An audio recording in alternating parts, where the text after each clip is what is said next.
Hello नमस्कार दोस्तों, स्वागत है आपका अपने YouTube channel study your channel पर।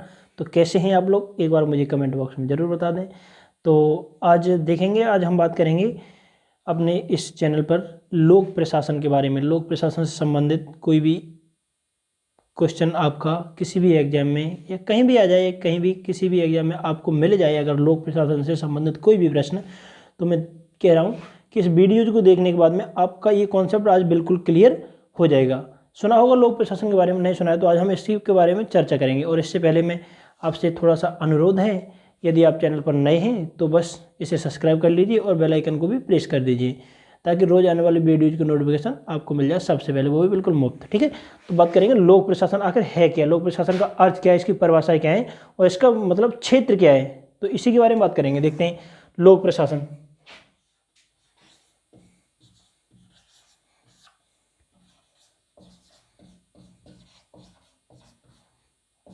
लोक प्रशासन, ठीक है, तो देखते हैं इसका अर्थ, लोक प्रशासन है क्या आखिर। तो देखो, लोक प्रशासन एक संयुक्त शब्द है जो दो शब्दों लोक और प्रशासन से मिलकर बना है।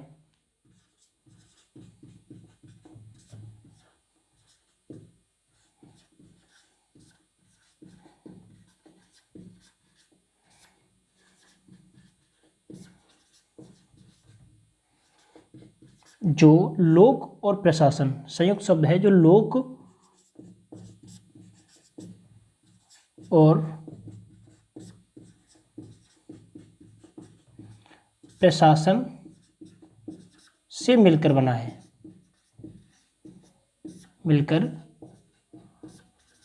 है, ठीक है। तो पता होगा ये मतलब लोक प्रशासन में एक संयुक्त छोटा सा शब्द है, बल्कि ये दो शब्दों के योग से बना है, लोक और प्रशासन के योग से बना है, ठीक है। तो जो लोक शब्द है, ये काम क्या करता है। तो लोक शब्द जो है वो ये कार्य करता है, इसे ये सूचित, देखो लोक शब्द यह सूचित करता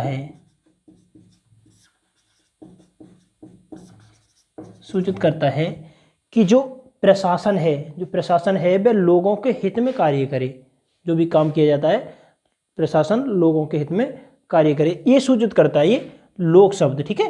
तो अब आगे बात करेंगे, एक परिभाषा देख लेते हैं इसकी परिभाषा, ठीक है। परिभाषा तो देखेंगे, अनेक विद्वानों के अनेक प्रकार के मत हैं इसके अंतर्गत, लेकिन हम उनमें से जो मोस्ट इंपोर्टेंट है एक विद्वान को उठा लेते हैं, एल डी हाइट। सुना होगा आपने, नाम नहीं सुना तो देखते हैं, एल डी हाइट ने क्या कहा है इसके बारे में, लोक प्रशासन के बारे में। तो एल डी हाइट के अनुसार, एल डी हाइट ने क्या कहा है इनके बारे में। तो एल डी हाइट का मत ये है कि लोक प्रशासन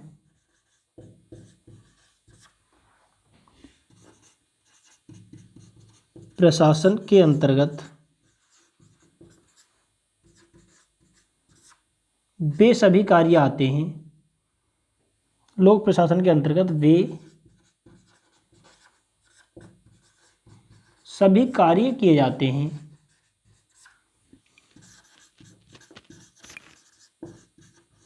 जिनका उद्देश्य जनता के हित में काम करना होता है।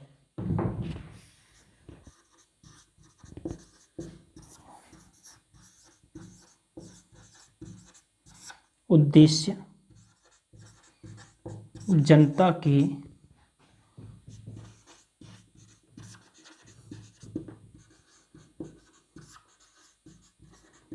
काम करना होता है, ठीक है।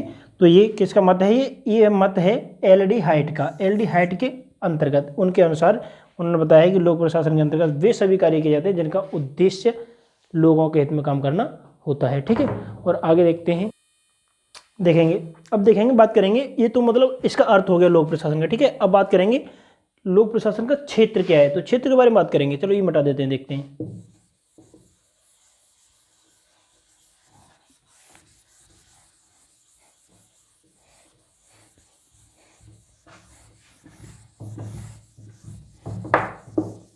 अब बात करेंगे लोक प्रशासन के क्षेत्र के बारे में। तो देखें ये लोक प्रशासन का क्षेत्र क्या है।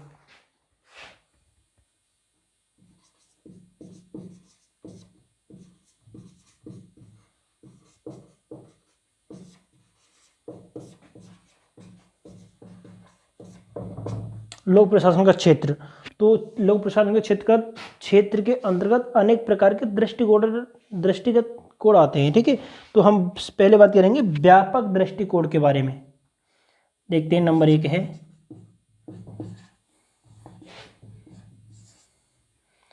व्यापक दृष्टिकोण। इसका मतलब लोक प्रशासन का जो व्यापक दृष्टिकोण है वो किस प्रकार से है, तो इसके बारे में बात करते हैं। ठीक है, व्यापक दृष्टिकोण है क्या, तो देखते हैं। लिखेंगे तो काफ़ी समय लगेगा, बस थोड़ा दोहरा देते हैं। तो इसके अंतर्गत ये आता है, इस दृष्टिकोण के अनुसार लोक प्रशासन के क्षेत्र में वे सभी क्रियाकलाप को शामिल किए जाते हैं जिनका कार्य लोक नीति को पूरा करना या क्रियान्वयन करना होता है। जिनका उद्देश्य होता है कि जो लोक नीति होती है उसको कार्य को पूरा करना, क्रियान्वयन करना, ये इसके अंतर्गत आते हैं। ठीक है, तो नंबर 2 देखते हैं, संकुचित दृष्टिकोण क्या है। नंबर 2 संकुचित दृष्टिकोण। संकुचित दृष्टिकोण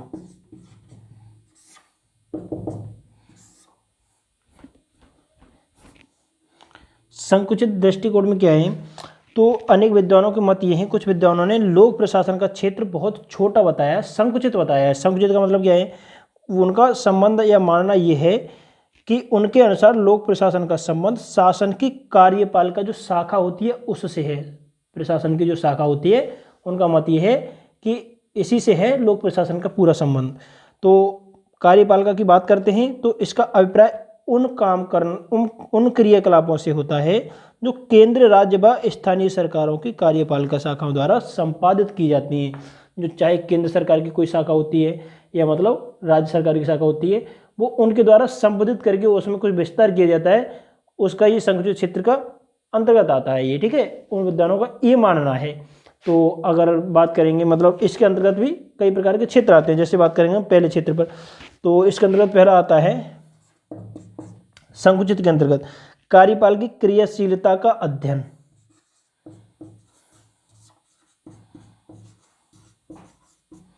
कार्यपालिका की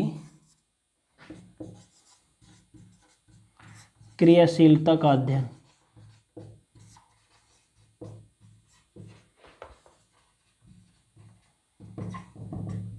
जो शासन की कार्यपालिका होती है उसकी जो मतलब काम करने का तरीका होता है वो इसी के अंतर्गत आता है, संकुचित दृष्टिकोण के अंतर्गत। ठीक है, और नंबर 2 पर आती है, नंबर 2 पर बात करेंगे सामान्य प्रशासन का अध्ययन। सामान्य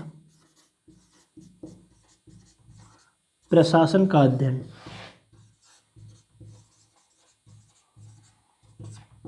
सामान्य प्रशासन का अध्ययन, जो सामान्य प्रकार का प्रशासन होता है, न तो मतलब ज़्यादा अधिक बड़ा न तो ज़्यादा छोटा, जो बीच के प्रकार का प्रशासन होता है उसका अध्ययन भी इसी के अंतर्गत आता है। ठीक है, जैसे मतलब चलो आगे बात करते हैं। अगला संगठन संबंधी समस्याओं का अध्ययन। नंबर 3 पर देखते हैं संगठन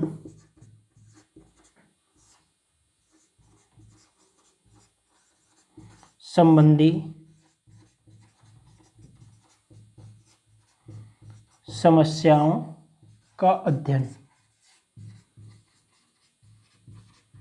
देखिए इसके अंतर्गत क्या है, किसी भी प्रकार का जो संगठन होता है, संगठन बनाने में जो संगठन से संबंधित जुड़ी हुई समस्या होती हैं उनका अध्ययन करना इसी के अंतर्गत आता है। ठीक है, जैसे कोई संगठन बनाया, संगठन में किसी अनेक प्रकार की बाधाएं पड़ जाती हैं और वैसे वो सब इसी के अंतर्गत आती हैं, उनका अध्ययन सब उन्हीं समस्याओं का अध्ययन इसी के अंतर्गत किया जाता है। अब आगे बात करेंगे, अगला पॉइंट एक और है इसके अंतर्गत, तो वो है पदाधिकारियों की समस्याओं का अध्ययन। यह है पदाधिकारियों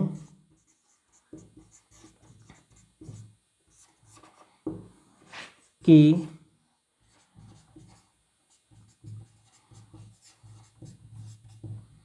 समस्याओं का अध्ययन। देखो जो किसी भी पद पर, चाहे छोटा पद है चाहे बड़ा पद है, किसी भी पद पर अगर जो विराजमान होते हैं, मतलब स्थिर होते हैं, उनके पदों से संबंधित किसी प्रकार के वाद विवाद होते हैं, उनसे संबंधित समस्या होती हैं, उनका भी अध्ययन इसी के अंतर्गत आता है। और मोस्ट इम्पोर्टेंट और लास्ट बिंदु इसका रह गया वित्त संबंधी समस्याओं का अध्ययन। वित्त से संबंधित जो भी समस्या होती हैं,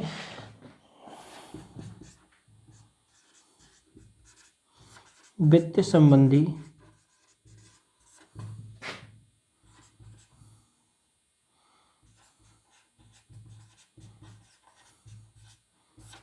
समस्याओं का अध्ययन।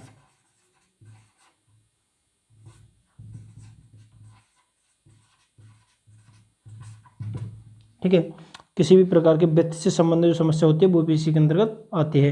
तो ये था मतलब व्यापक दृष्टिकोण, संकुचित दृष्टिकोण के अंतर्गत ये सभी समस्याएं आती हैं। ठीक है, ये मुझे उम्मीद है ये टॉपिक क्लियर हो गया, स्क्रीनशॉट ले सकते हैं इसका। ठीक है, और अब आगे बात करेंगे तीसरा, ये एक बिंदु हो गया व्यापक दृष्टिकोण और दूसरा बिंदु संकुचित दृष्टिकोण हो गया। ठीक है, अब आगे बात करेंगे तीसरा दृष्टिकोण इसके अंतर्गत क्या आता है। ठीक है, अगला बिंदु है इसका, चलो मिटाते हैं ये।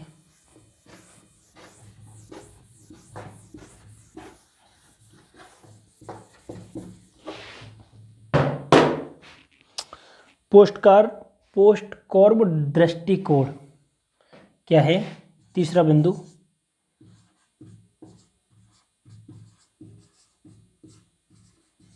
पोस्टकॉर्ब दृष्टिकोण।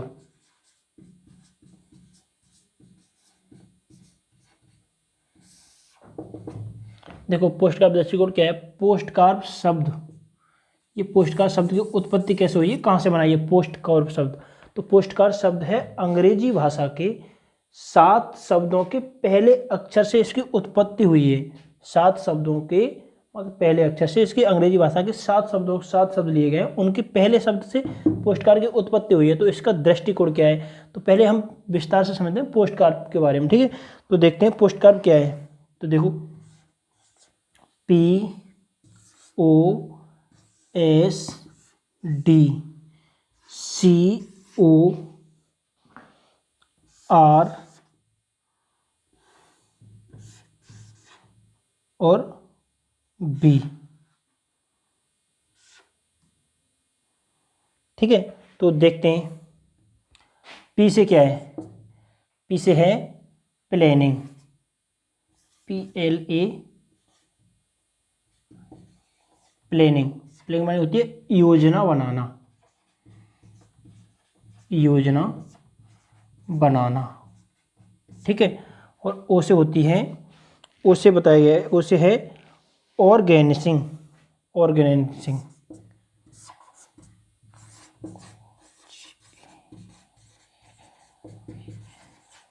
ऑर्गेनाइजिंग, ऑर्गेनाइजिंग मान क्या होता है? ऑर्गेनाइजिंग माने संगठन करना, संगठन बनाना या संगठन करना।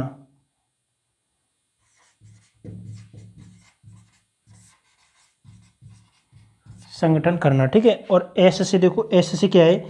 एस से है स्टाफिंग,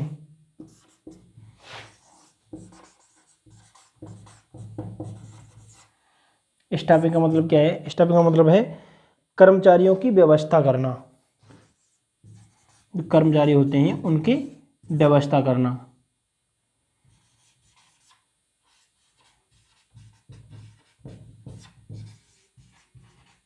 व्यवस्था करना। ठीक है, और डी से देखो, डी से क्या है?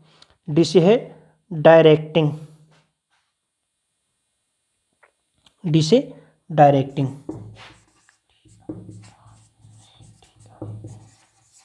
डायरेक्टिंग, डायरेक्टिंग माने क्या है? समन्वयन करना, मतलब निर्देशन करना। डायरेक्टिंग माने निर्देशन करना।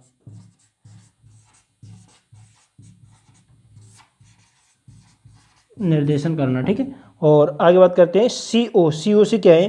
तो सी से है कोऑर्डिनेटिंग,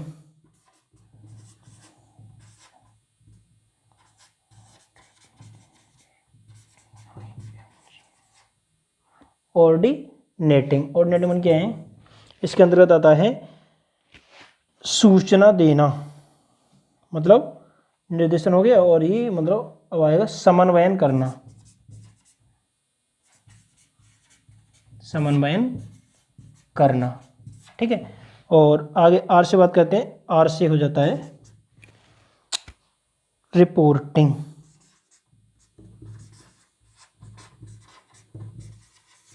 रिपोर्टिंग मानी क्या होता है? रिपोर्टिंग मानी हो जाता है सूचना देना।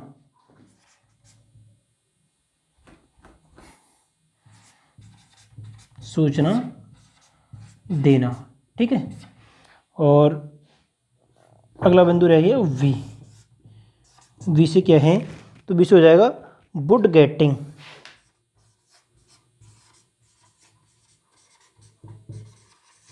वुड गेटिंग मानी क्या होता है? वुड गेटिंग होता है बजट तैयार करना। बजट तैयार करना। ठीक है, तो ये क्या है? पोस्ट कार्ड दृष्टिकोण है। ये सभी चीज किसके अंदर आती है? पोस्ट कार्ड का मतलब ये होता है, देखो मतलब ये इसका योजना बनाना इसका काम होता है, संगठन करना, कर्मचारियों की व्यवस्था करना, निर्देशन करना और समन्वयन करना, सूचना देना, बजट तैयार करना। लोक प्रशासन से संबंधित ये सभी चीज़ आती है ना। लोक प्रशासन के क्षेत्र में किसी भी प्रकार की योजना बनाई जाती है वो भी इसके अंतर्गत आती है, संगठन बनाया जाता है वो भी इसके अंतर्गत आता है, और कर्मचारियों की व्यवस्था, किसी भी प्रकार के जो कर्मचारी होते हैं उनकी व्यवस्था की जाती है वो भी इसी के अंतर्गत आती है। ठीक है, लोक प्रशासन में अनेक प्रकार के कर्मचारी होते हैं, उनकी सभी व्यवस्था इन्हीं के अंतर्गत की जाती है। निर्देशन करना, उन कर्मचारियों का या कार्य करने की प्रणाली के लिए निर्देशन करना उनका। और अगला बिंदु है समन्वयन करना। समन्वयन का मतलब है जो भी काम किया जाता है उस काम का समन्वयन अच्छे प्रकार से करना। सूचना देना, देखो किसी भी प्रकार की जानकारी है तो इसकी मतलब रिपोर्ट इसके लिए लोक प्रशासन के लिए देना इसी के अंतर्गत आती है। और बजट तैयार करना, किसी मतलब किसी भी प्रकार की वित्त से संबंधित समस्या है या उस लोक प्रशासन का जो बजट तैयार किया जाता है वो भी इसी के अंतर्गत किया जाता है। ठीक है, अब आगे बात करेंगे हम। ये तो हो गया मतलब पोस्ट कार्ड दृष्टिकोण क्या है। अब बात करेंगे इसके अगले बिंदु की। अगला बिंदु क्या है? लोक कल्याणकारी दृष्टिकोण। ठीक है, तो देखते हैं अगला बिंदु है लोक कल्याणकारी दृष्टिकोण।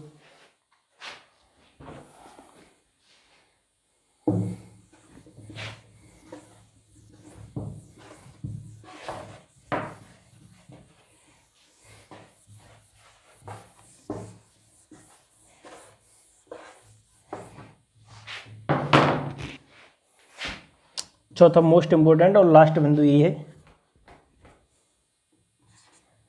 बंद करें।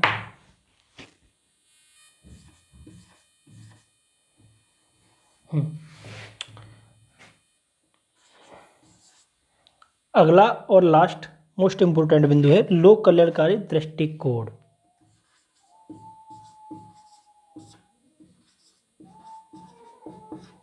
लोक कल्याणकारी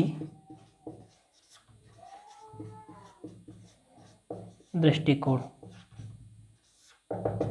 ठीक है, इसके अंतर्गत देखते हैं क्या है। तो इसके अंदर लोक प्रशासन के क्षेत्र से संबंधित एक अन्य दृष्टिकोण लोक कल्याणकारी दृष्टिकोण होता है। लोक प्रशासन से संबंधित है, बिल्कुल उसी प्रकार का है। तो क्या है ये? एक दृष्टिकोण है लोक कल्याणकारी दृष्टिकोण। इस दृष्टिकोण के समर्थकों के मतानुसार वर्तमान समय में राज्य लोक कल्याणकारी है। क्या है वर्तमान समय में? क्या है? राज्य इसका लोक कल्याणकारी है। तो वर्तमान समय में राज्य इसका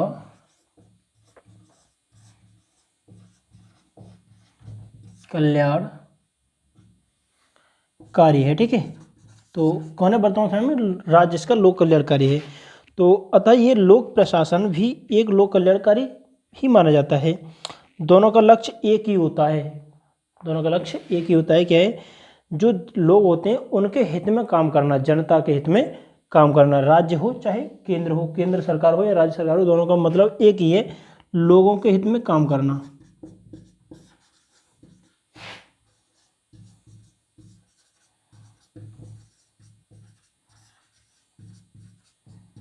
लोगों के हित में काम करना भी इसी के तो मतलब क्या है? जनहित अथवा जनता के हित में काम करना होता है। तो आज लोक प्रशासन एक सभ्य जीवन ही नहीं बल्कि सामाजिक न्याय एवं सामाजिक परिवर्तन का भी एक महान साधन है। क्या? इसमें समाज में भी बदलाव आता है और लोगों में भी बदलाव आता है। एक सामाजिक परिवर्तन का एक अच्छा साधन है। इससे स्पष्ट ये है कि लोक प्रशासन का क्षेत्र जनता के हित में किए जाने वाले सभी कार्यों में फैला हुआ होता है। लोगों के हित में काम करना इसका मेन उद्देश्य होता है। तो आज के लिए बस इतना ही पर्याप्त है। और ये मुझे आशा है कि लोक प्रशासन से संबंधित कोई भी क्वेश्चन अगर आ जाता है तो क्लियर आपका हो ही गया होगा। और बस इसी के साथ मैं विराम देता हूँ। तब तक के लिए बाय बाय।